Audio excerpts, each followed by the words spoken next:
El divorcio es mucho más que el final de una relación, ¿no? Es todo un proceso legal, con reglas y pasos muy, pero muy definidos.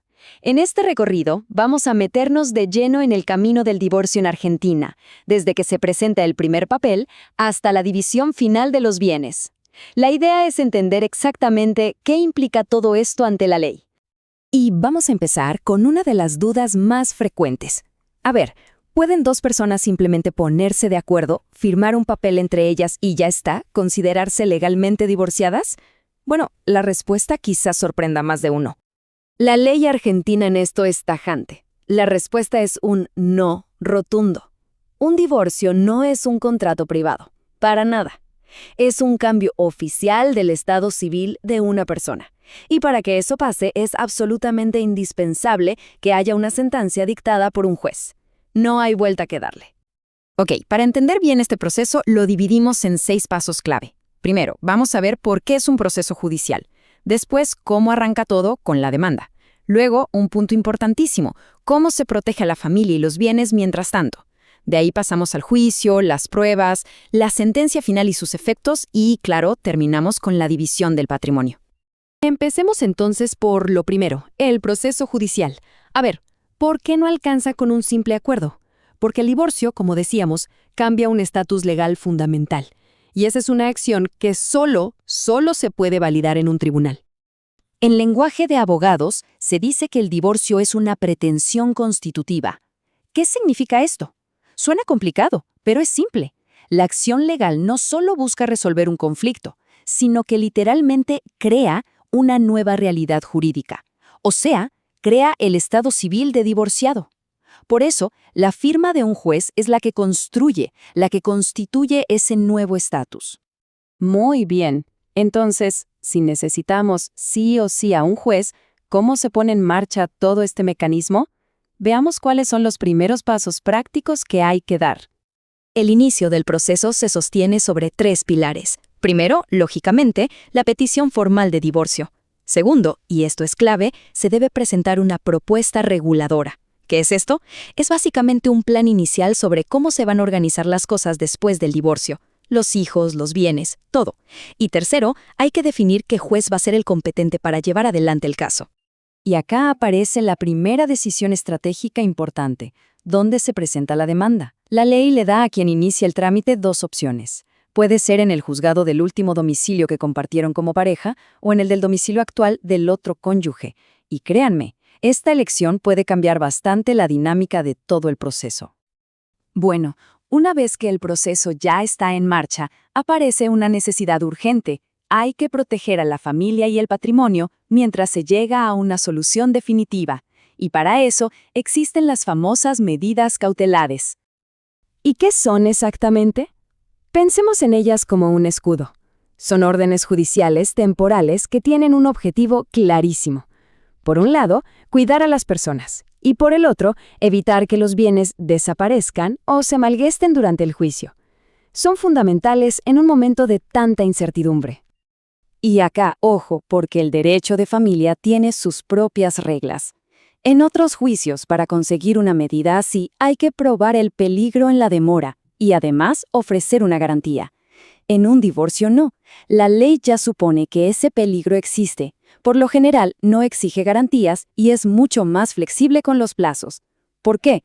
Porque se reconoce la enorme vulnerabilidad de una familia que está en crisis. Y estas medidas pueden ser de 2 tipos. Para proteger a las personas, por ejemplo, un juez puede decidir quién va a usar la casa familiar o fijar una cuota alimentaria provisoria. Y para proteger los bienes, puede ordenar un embargo sobre una propiedad o una inhibición general para que no se puedan vender cosas durante el proceso. Ahora bien, ¿qué pasa cuando no hay acuerdo en nada? Bueno, ahí entramos en el corazón del conflicto, la etapa del juicio, donde las pruebas y las audiencias se vuelven las grandes protagonistas. Pongamos un ejemplo muy de hoy en día.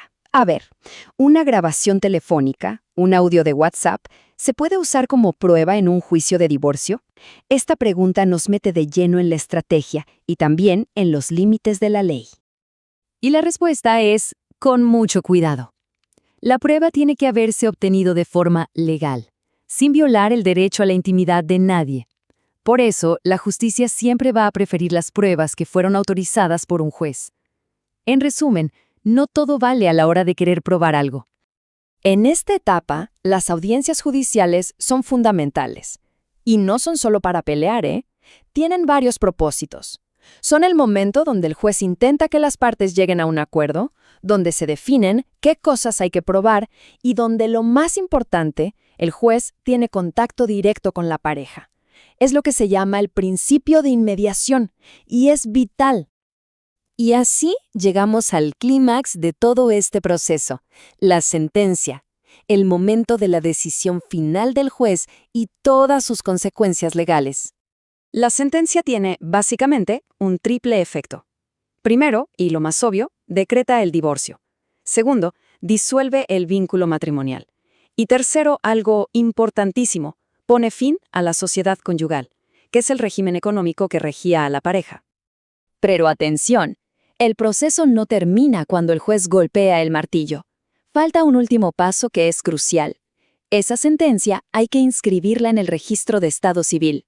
Recién a partir de ese momento, el divorcio es oficial y tiene plenos efectos frente a todo el mundo. Y esto nos lleva a la última etapa. Y seamos sinceros, muchas veces la más conflictiva. La división del patrimonio. Cómo se reparten todos los bienes que se acumularon durante el matrimonio. Aquí nos topamos con una pregunta legalmente fascinante. ¿Qué pasa con esos acuerdos sobre los bienes que la pareja firma antes de que salga la sentencia de divorcio? ¿Valen o no valen? Bueno, la respuesta no es tan simple, porque acá hay un debate en la justicia.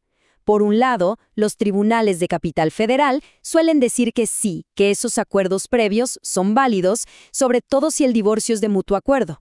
Pero, por otro lado, la Suprema Corte de Buenos Aires ha sido históricamente más estricta, diciendo que no, que si la sociedad conyugal todavía no está disuelta, el acuerdo no vale. Ahora, una vez que la sentencia ya está firme, ahí el panorama cambia por completo.